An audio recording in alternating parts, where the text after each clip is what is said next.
Bugünkü dərsdə biz iki mövzunu nəzərdən keçirəcəyik. Birinci, GPR funksiyası və ikinci, Excel'də olan səhvlərin növləri.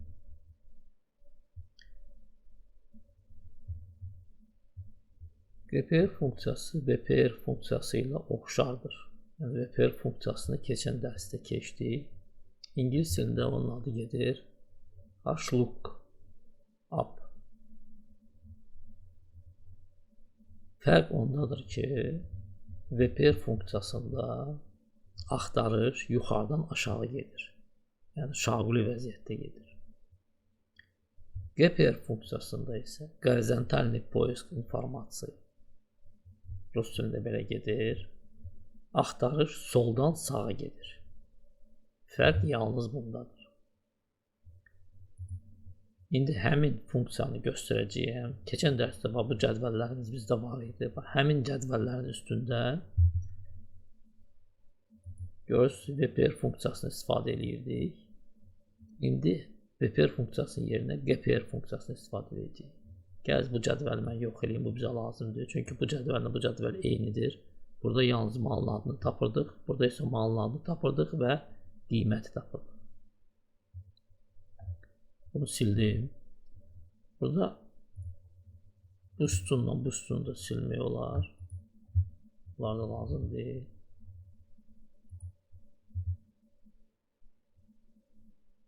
Gəl biz qaldıraq. Cədvəl yuxarı və belə.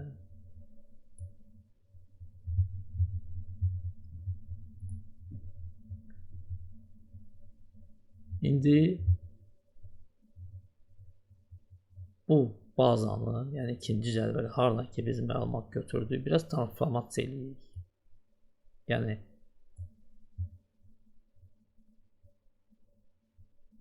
sətirlərlə sütunların yerini dəyişirik. Göndərik bunu yaddaşa.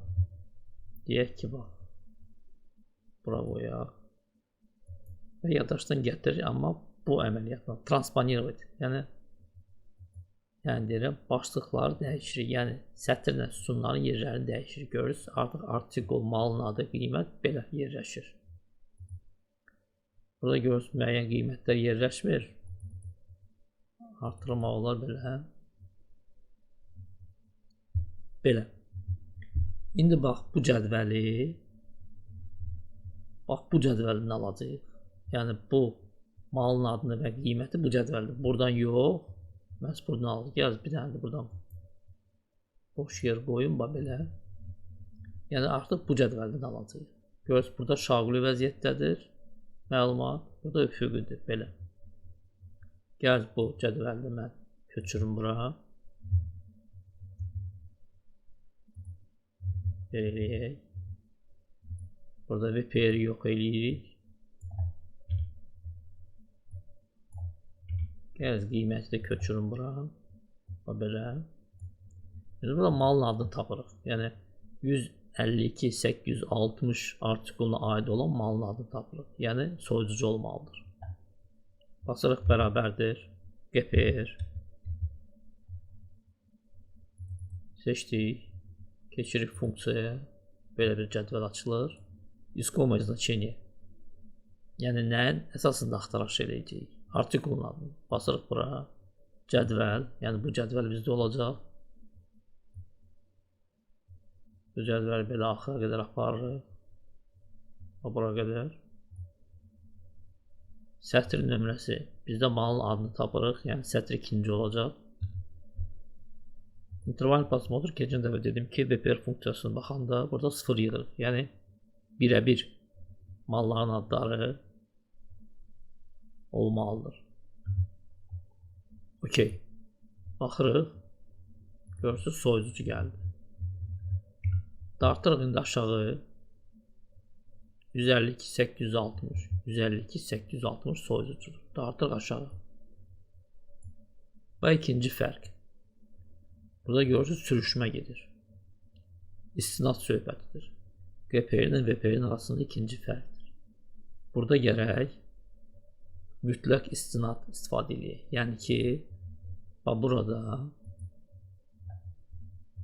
dollar işarəsini qoyaq. Bu intervala, yəni sətirlər sürüşməsin. Klaviaturdan F4 düyməsini basırıq. Dollar işarəsini qoyduq, enter. Və indi dartırıq aşağı. Gördünüz, düzəldi. 155-116 155-116 kolonkadır. Qiyməti 40 manat. İndi qiyməti də gətiririk bura. Bərabərdir. GPR. Keçdik funksiyaya. Artikul. Cədvəli seçirik.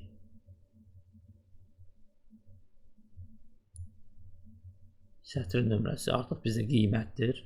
Ona görə olur 3-cü sətr. Və burada 0. İndi o saat buraya qoya bilərsiniz. Dollar işarəsini ki, sonradan qoymayasınız. Qaraltdınız. Klaviaturdan F4. Okey. İndi baxırıq. Qiymətlər düz gəldi. Soyucu 1500 manatadır. Soyucu 1500. Dartırıq aşağı. Baxırıq. Qulaqlıq 100 manatdır. 100 manatdır. Kolonkalar 40 manatdır. 40 manatdır. Klaviatur 80 manatdır. Klaviatur 80 manatdır. Ümumiyyətlə, bazılar əksər hallarda belə doldurulur. Nəinki belə. Ona görə GPR funksiyası, VPR funksiyasına nisbətən az istifadə olunur. Gəlin bu cədvələrdə baxaq. Burada da həmin əməliyyatı yerinə yetirək. Gəlin yenə də bu cədvəli yerlərini dəyişək. Sütunlarla sətirlərin arasında göndəririk yaddaşa. Qoyuruq deyək ki, bura, arası var bura.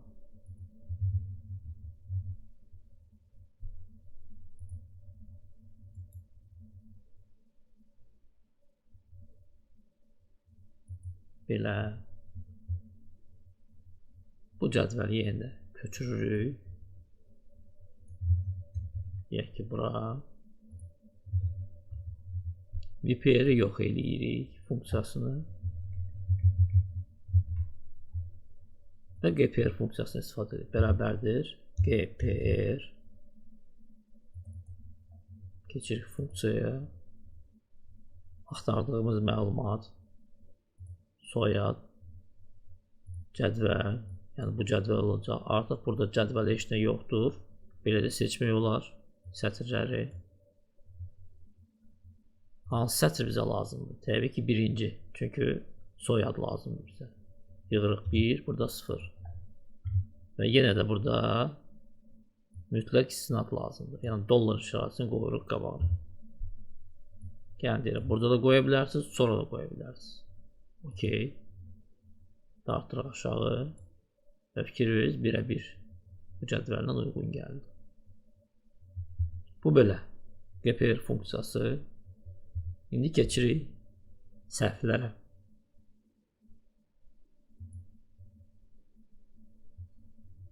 Sağ tərəfdə siz səhvlərin növlərini görürsünüz. Burada isə mən ədədləri daxil edib həmin səhvləri sizə başa salacağım. Birinci səhv yığırıq burada 25.000 və 2.000. Xanalara bir-birinə vururuq. A1 xanasını vururuq. B1 xanasını, yəni 25.000, 2.000. Əgər sizdə belə görsənsə, nəticə görürsünüz, belə işarə ilə yaxınlaşdırırsınız kursoru həmin işarəyə və görürsünüz 50 milyon yazılıb. Yəni məlumat düzdür, sadəcə olaraq bu sütuna yerləşmir. Buradan yaxınlaşdırırsınız kursoru sütunun qırağına, ya dartırsınız, sol düyməni basıb muşqanı dartırsınız sağa və belə, yaxud da bir dənə klik edirsiniz, yəni 2 dəfə basırsınız və belə.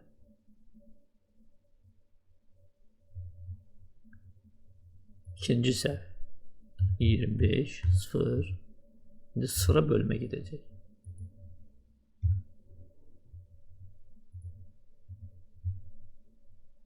Görürsünüz.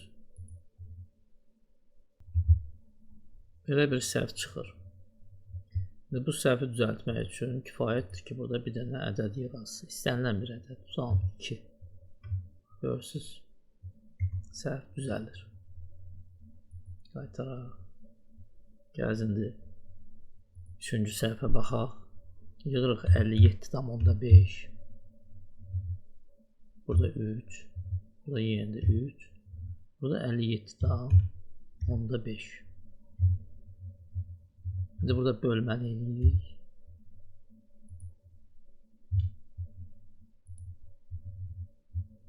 Dartıram aşağı. Və görürsünüz. Burada bölmə gedir, burada getmir. Səhv nədədir? Burada görürsünüz 57,5'dən. 57'dən sonra vergüldür, burada isə nöqtədir. Rus interfeysi olan Excel proqramlarında əksəriyyətində tam və kəsr hissəsini ayıran işarə vergül olur. Əksər hallarda. İngilis dilli interfeyslərdə ola bilsin nöqtədə olsun. Mənimkində də vergül olduğuna görə 57,5 nöqtə ilə işləmir. Ona görə belə səhv verir. Burada mən bunu düzəltsəm, yəni vergülü qoysam, görürsünüz, əməliyyat yerinə yetirilir. Keçirik növbəti səhvə. Belə bir rəqəmlər yığırıq. 5, 5 və burada 6, 6. Bu rəqəmləri bir-birinə vuracağıq. Keçən dərslərdə bu əməliyyatı yerinə yetirəndə mən sizə deyirdim ki, çalışırız məlumatı klaviaturdan yığmayız. Yalnız xanaların üstündən bas. Yəni bərabərdir. Belə. A5 vurulsun B5'e. Bəziləri belə edir. Burada yazır bərabərdir. Sonra əldən klaviaturdan yığır. Burada fikir verir, görürsünüz rus dili durur. Buradan yığır. A5 daha doğrusu A6 olacaq. Görürsünüz. A6 vurulsun. Və tutalım ki, sonra qoyur İngilis dilini. Buradan yığır B6. Yəni düz yığır. Və enter. Fikir verir, səhv çıxır. İndi burada bu soru qoyuram, bura fikir verirsiniz. F2 düyməsini basıram. Görürsünüz.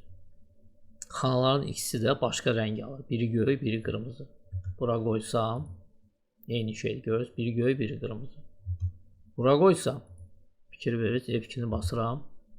B6 düzdür. Ona görə rəngini dəyişir. A6 düzdür. Qara rəngdə qalır.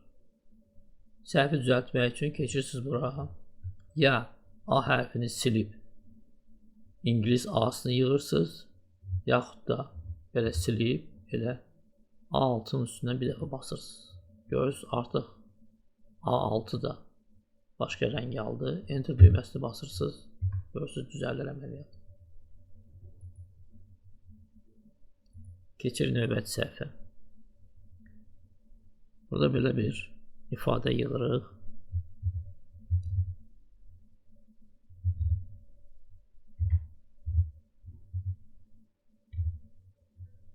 Və burada istənilən bir ədəd yığa bilərik. Deyək ki 9. Vururuq bir-birinə. Və sistem belə bir məlumat verir ki, niyə danlıq? Yəni verilənlər yoxdur. Sistem başa düşmür, nəyə vurmaq lazımdır. Burada istənilən bir ədəd yığsaz, bu səhv dəyişəcək. Yəni düz olacaq. Növbəti səhv. Belə bir ədədlər yığırıq. 5, 5. Aşağıda 7, 7. Və bu massivin cəmini alırıq. Yığırıq bərabərdir. Sum. Belə funksiyalı. Bununla keçmişdik keçən dərslərdə. Və burada yığırıq deyək ki A8 2 nöqtə B8 tabel A9 2 nöqtə B9 mötərizəni bağlayırıq və cəmini almaq istəyirik. Görürsünüz, belə bir səhv çıxır. Bu səhv nə deməkdir? Fikir verirsiniz. Bu iki massivin arasında boş yer var. Boş yer olmamalı. Bunun yerine nöqtə vergül olmalıdır. Yəni buradan belə də eləmək olar. Silirsiniz. Nöqtə vergülü qoyursunuz.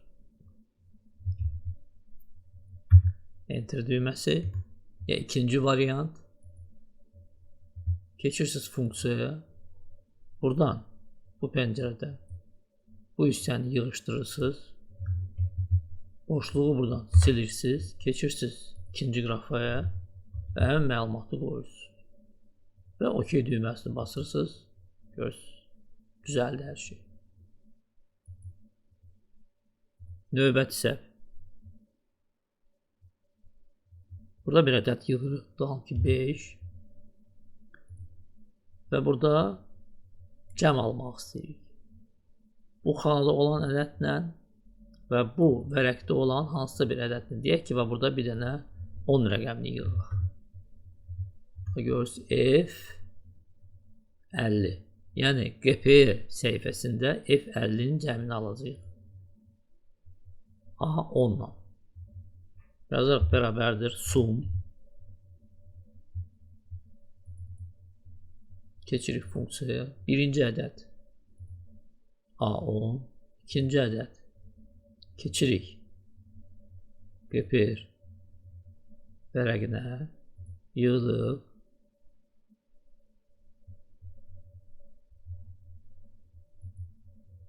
Və enter düyməsini basırıq. Görürsünüz 15.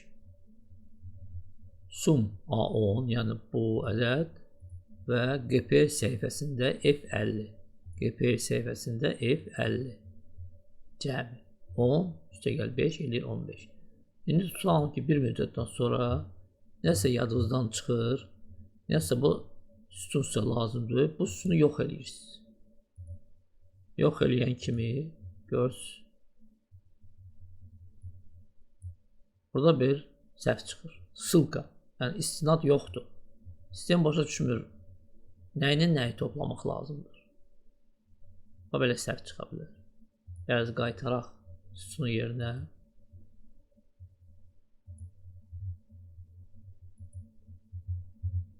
Rəqəm də qayıdır. Səhv də düzəlir. Və axırıncı səhv.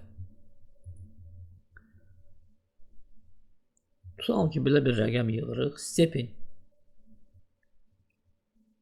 funksiyasının köməyi ilə.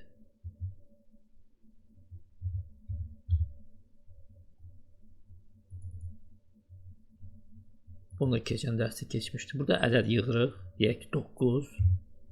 Və onun dərəcəsini göstəririk. 323.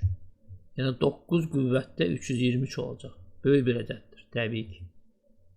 Və burada başqa bir ədəd yığırıq. Eyni üsulla.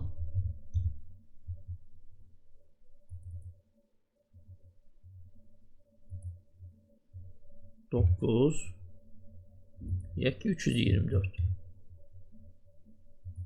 Böyük ədədlərdir.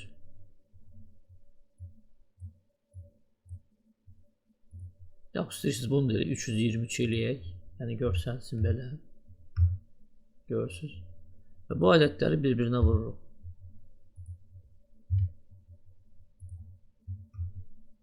Ədədlər böyük olduğuna görə Excel proqramı əməliyyat apara bilmir. İndi burada azaltsaq, deyək ki 9 eləyək üstü 3, 9 üstü 3, 9 kubda. Burada eləyək 9 kvadratda. Görsə 81, 729 sistem o saat əməliyyatı yerinə yetirir.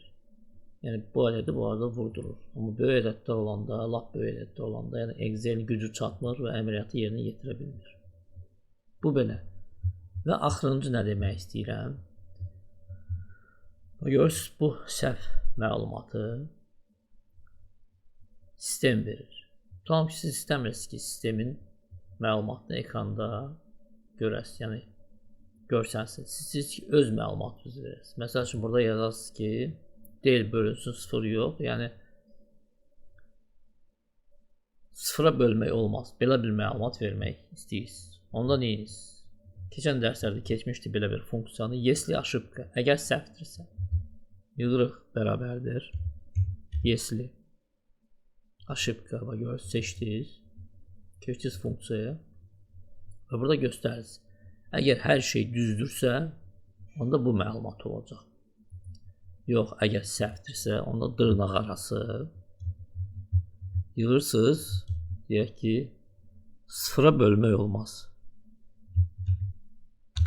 Sıfıra bölmək olmaz.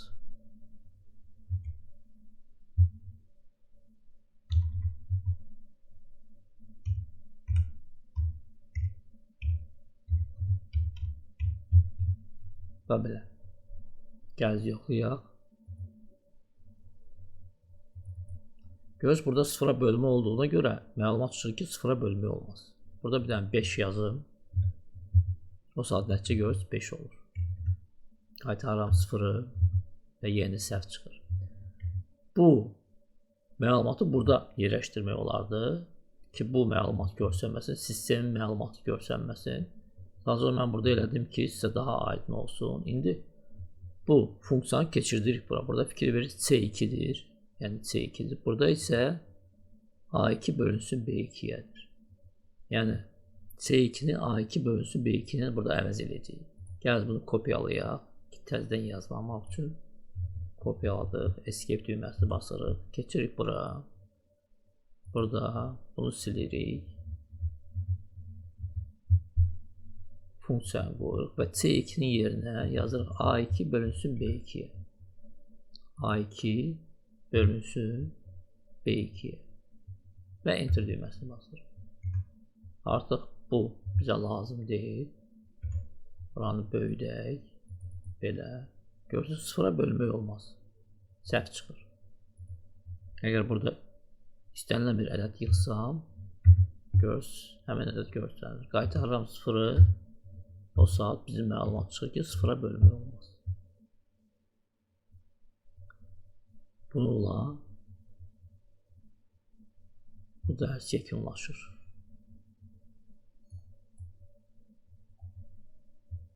Bugünə bu qədər. Təşəkkürlər.